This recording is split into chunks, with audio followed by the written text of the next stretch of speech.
Hi hello, വീണ്ടും ഒരിക്കൽ കൂടി ഞങ്ങളുടെ ഒരു വീഡിയോയിലേക്ക് എല്ലാവർക്കും സ്വാഗതം. ഇന്ന് നമുക്ക് മസാലപ്പൂരി ഉണ്ടാക്കിയാലോ.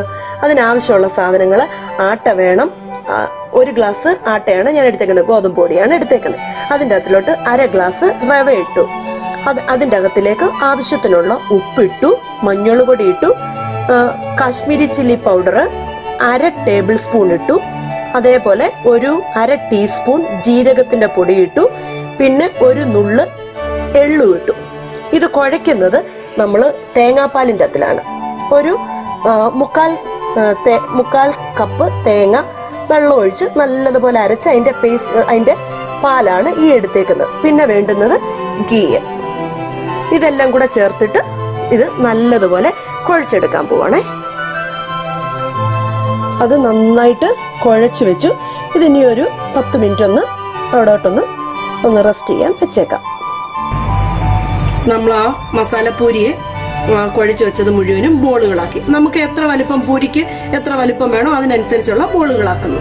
ഇതാണ്ട് ഇതിപ്പം നമ്മൾ ഇത്രയും ബോളുകളാക്കി വെച്ചു. ഇനി ഇത് പരത്താം. നമ്മൾ സാധാരണ പൂരി പരത്തുന്ന പോലെ തന്നെ പരത്തുന്നു. നമ്മളൊരു ചപ്പാത്തി പലക എടുക്കുന്നു, അതിലോട്ട് ഇച്ചിരി ഗോതമ്പിന്റെ പൊടി ഇടുന്നു.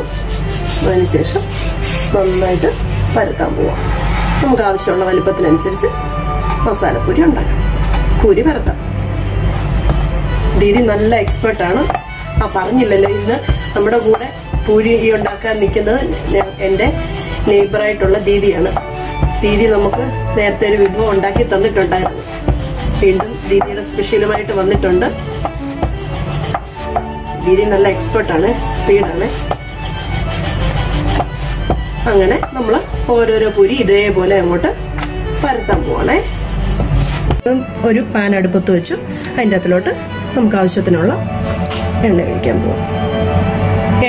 എണ്ണ ചൂടായോ എന്ന് നോക്കാൻ വേണ്ടി നമ്മൾ ആ ഉണ്ടാക്കിയ പൂരിയിൽ ഒരു ചെറിയ പീസ് ഒന്നിട്ട് നോക്കാം കേട്ടോ. അത് കറക്റ്റ് പൊങ്ങി വന്നു. അതിൻ്റെ അകത്തിലോട്ട് നമ്മൾ ആ ഉണ്ടാക്കി വെച്ച പൂരി അങ്ങോട്ട് ഇട്ടു. പൂരി നല്ല ബോള് പോലായാൽ ഓർത്തോണം നമ്മുടെ മസാലപ്പൂരി സക്സസ് ആയതാണ്. അങ്ങനെ കറക്റ്റായിട്ട് പൊങ്ങി വന്നു. നമ്മൾ സാധാ പൂരി ഉണ്ടാക്കുന്ന പോലെ തന്നെയാണ് ഉണ്ടാക്കുന്നത്. അതിൻ്റെ അകത്ത് കുറച്ച് മസാല ഇട്ടു എന്നുള്ള ഒരു ഡിഫറൻസ് മാത്രമേ ഉള്ളേ. അത് റെഡിയായി, അതങ്ങ് എടുക്കാം.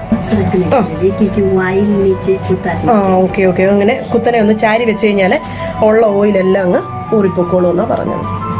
വീണ്ടും അടുത്തത് ഇടാം. നിങ്ങളെല്ലാവരും ട്രൈ ചെയ്ത് നോക്കണം. നിങ്ങൾക്ക് എല്ലാവർക്കും ഇഷ്ടപ്പെടും. നിങ്ങൾക്ക് ഞങ്ങളുടെ വീഡിയോ ഇഷ്ടപ്പെട്ടെങ്കിൽ നിങ്ങൾ ലൈക്ക് ചെയ്യണം, ഷെയർ ചെയ്യണം, സബ്സ്ക്രൈബ് ചെയ്യണം.